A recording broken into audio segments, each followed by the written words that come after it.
ไปเลยยันบ่มีเบรกบ่มีแต่เบรกหน้าเบรกหลังมีแต่เบรกหน้าเนาะเออเออก็หาซื้อเบิ่งหน่อไม้ก่อนก็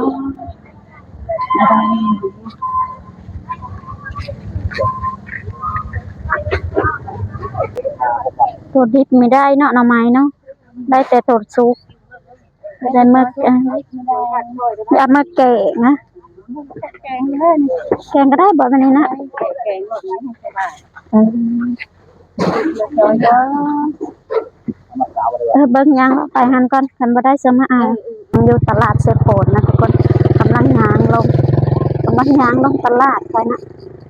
เพราะว่ามันสิได้ย่างลงเอาฝนก็บ่ได้ตกนะทุกคนนะมื้อนี้นะเมื่อวานนี้ฝนตกตลาดเซโปนทุกคนเด้อก่อนสิไปตลาดก็ขอบคุณเด้อ FC ทุกท่านที่เข้ามาติดตามกดไลค์กดแชร์ให้สาวเพชรสดีนะไปตลาดนำกันทุกคนเห็นไหมคะเขาเจ้าขายจักสิขายยังบอกเนาะตอนนี้ค่ะก็กำลังย่างทุกคนพุ่นแหละทุกคนตลาดก็เป็นเขาเจ้าหิวเคืองฝนเคืองบ้าหลายนะแต่สะอ่อนไหมคะเขาเจ้าขายเคืองยืดเสียโปดได้พุ่นทางพุ่นคนก็จังนั้นหลายเลยทุกคนวันนี้ฝนบ่ตกคนแห้งสิหลายแหละเพราะหยางบ่ถึกทางจำได้ยังไงทางข้ามทางไปทางนี้หยางเถอะมันถึกทางก็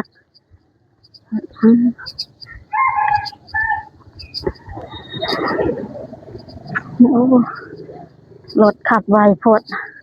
เรียกกันเลยสิถอยหากันเนี่ย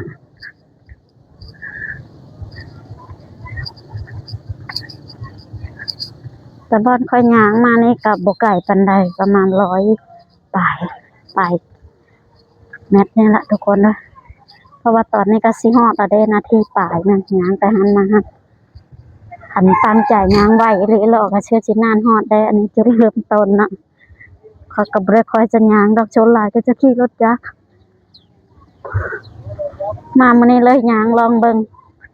มีคนหลายบ่ฮักก็บ่ซ้ำหาก่อนนั้นนะก่อนนั้นหลายขนาดคนนะ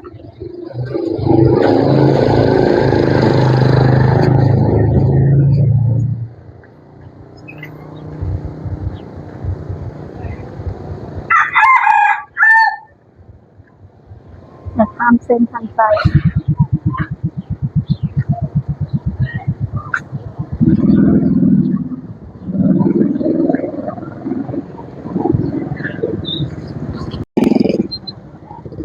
ยังบ่ทันได้เข้าฮอดในตลาดเธอเด้อเพราะว่ายังอยู่ขอบเส้นทางอยู่เห็นรถแล่นสายไปไกลมาหลายก็เลยยังบ่ทันได้ไปเ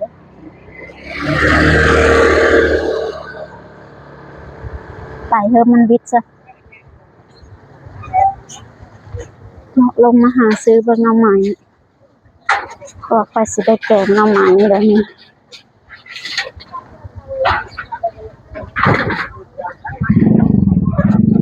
ไม่แต่แนวนากินทั้งนั้นทุกคนตลาด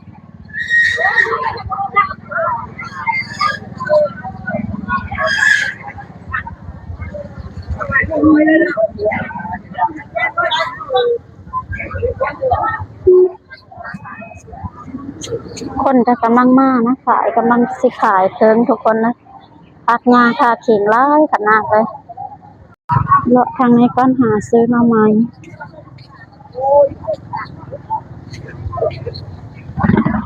สอนตะพักแต่ทุกคนได้พักจังมันหลายก็หาซื้อเบิ่งหน่อไม้ก่อนก็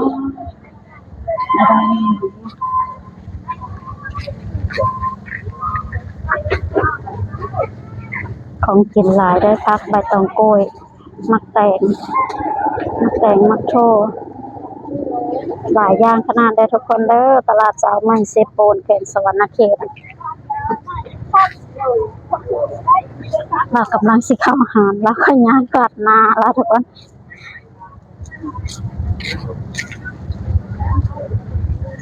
มันบ่เห็นได้หน่อไม้เด้อมื้อนี้เด้อ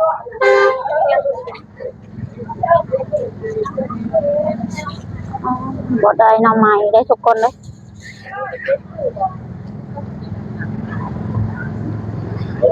นั่งคือจะค่อยแบบนี้มันกับปุ้นว่าเลยยังพอในงอกยักเริ่มขึ้น อืมเห็นแต่น้ำไม้ต้มเนาะตัวดิบไม่ได้เนาะหน่อไม้เนาะได้แต่ตัวซุกได้เมื่อเอามาแกงนะ แกงเล่น แกงก็ได้บ่แบบนี้นะ แกงหมดนี้ให้สบาย เออ เดี๋ยว เบิ่งยังไปหันก่อนคันบ่ได้จะมาเอา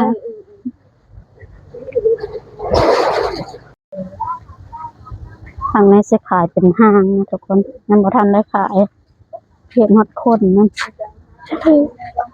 เลาะซื้อหน่อไม้ก่อนยังบ่ทันได้ลาดสาวสิโปนทุกคนเอ้ยข่อยบ่ได้แล้วหน่อไม้นี่นะมีแต่มักโกยเด้อหลายเด้อโกยหลายขนาดเลาะเบิ่งก่อนยังบ่ฮู้ว่าสิได้หยังทุกคนยังหาเลาะเบิ่งเลาะเบิ่งซะก่อน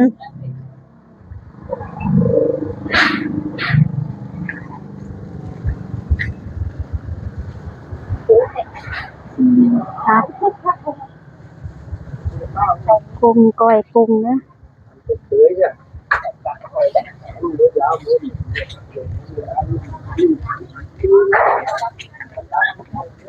เวียดนะสิยางตามหลังคอยฟังเว้าอยู่แบบ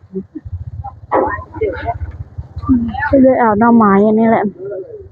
มันเคยกันมาสาว ทงทดลองว่าขายนี่นะ คิดนั้นนั่นแหละ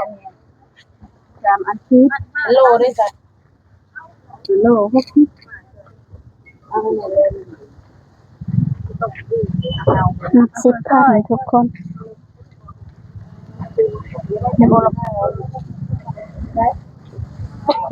จะเอาตัวมันสุกแล้วได้เอามือละแกงเลยเนาะ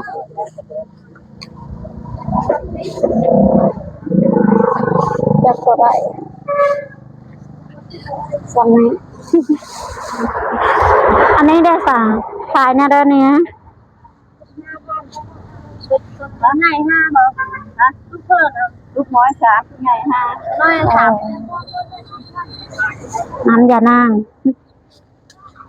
ผักสะแงงเขาเลย เอาเซอร์เลย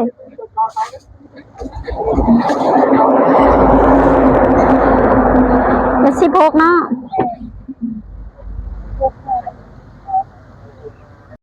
ไปต่อก็ได้หน่อไม้ด้วยทุกคน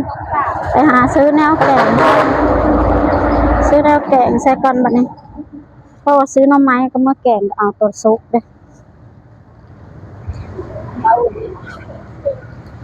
เขาจะอ่อนตะแนวกินด้วยเซโปนบ่เอิดบ่ยาก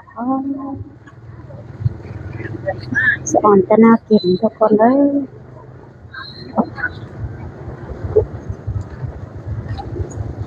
หมักหมูหมักนาวเผ็ดว่าหมักหมูนะ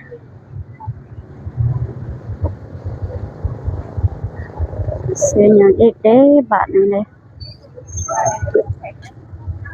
ไปจะได้เฮ็ดเข็มไหม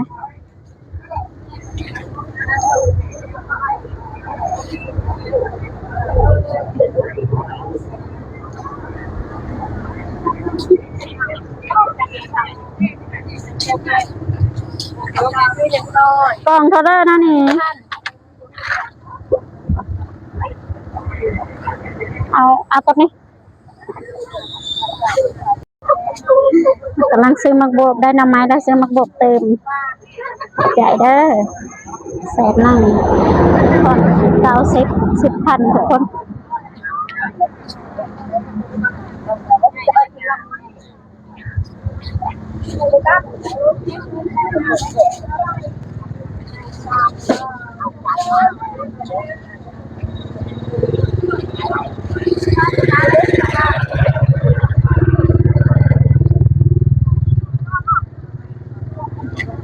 ยังลงตลาดจะมูค่อยโทรตามมาได้หนึ่งนะจักสินะเมื่อวันนี้บอก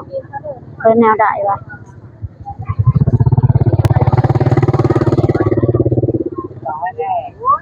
นี่มีข้าวโคนะแม่อย่าได้ข้าวโค โอ้โห ใช่เด้อเออข้าวโคมาเพชรยันว่าข้าวโคขาวเมาได้เลยว่าแปลกนะ เลยข้าวโคข้าวเมาเด้ข้าวเมานะบ่ได้เนาะแถวนี้บ่ได้ เอ็นแล้วก็ได้ เออ นี่แหละทำไมจะรู้นี่เขากลับทำไมเบิ้ล สน้อยยังมาเอาจ้ะ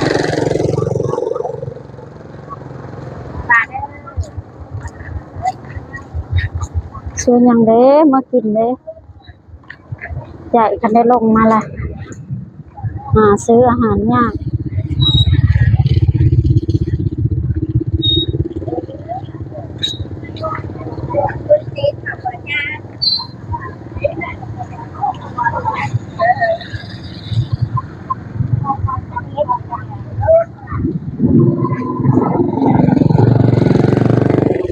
เอาเป็ดมันไว้ยาวก่อน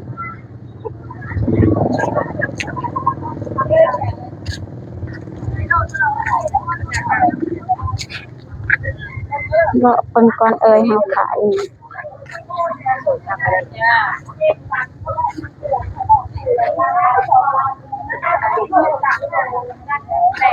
เลาะหาเบิ่งเฮาขายสั่งว่าปลาข้าวต้มปิ้งไว้ยาวคอยทุกคนเอ้ยเบิ่งเนาะ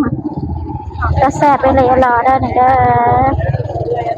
อของเขาว่าอันนี้นะเอาพอ ว่าเออไปกลับคืนได้หลายอย่างเติมทุกคนนะพี่กลับไปบ้านนี้เขาก็สะอ่อนแต่หน้าไม้สิยังตัดนานรถแล้วนะ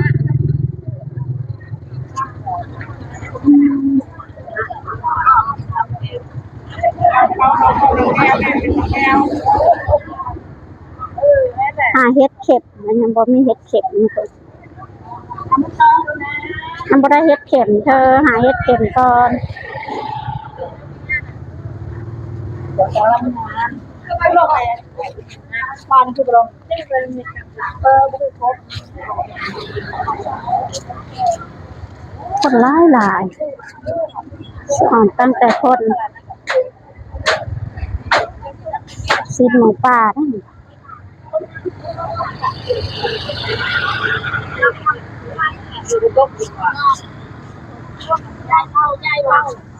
จะเอาน้ำไม้ก่อนกัน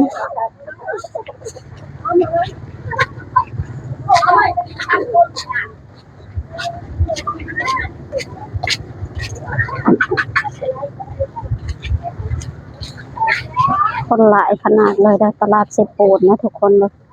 บุกคือตลาดบ้านเฮาตลาดอาสะพรก็หลายคือเดียวในตลาดเซโปนก็แห้งหลายคนเอาน้ำไม้ก่อนตาน้ำไม้ได้หานได้ปะกายแล้วปะ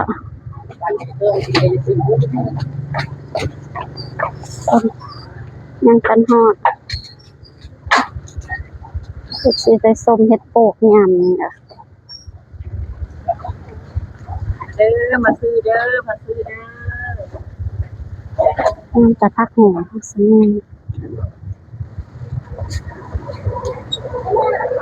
มันอยากกินเกี๊ยวไก่เลยไม่ถูกข้างๆเบิ่งเนื้อค่อยบ่ได้คอยเลาะนะทุกคนเพราะว่าเดี๋ยวกระโจกับมาบัดนักกูก็สิบินบาทบ่ได้ซื้อได้ทุกคนไปเลยขอบคุณเด้อตลาดเช้าทุกคนเอ้ยคนก็หลายสินค้ารับประทานแม่ค้าผู้ประคนก็5คนมาได้ทุกคนโคตรหลายขนาดนะ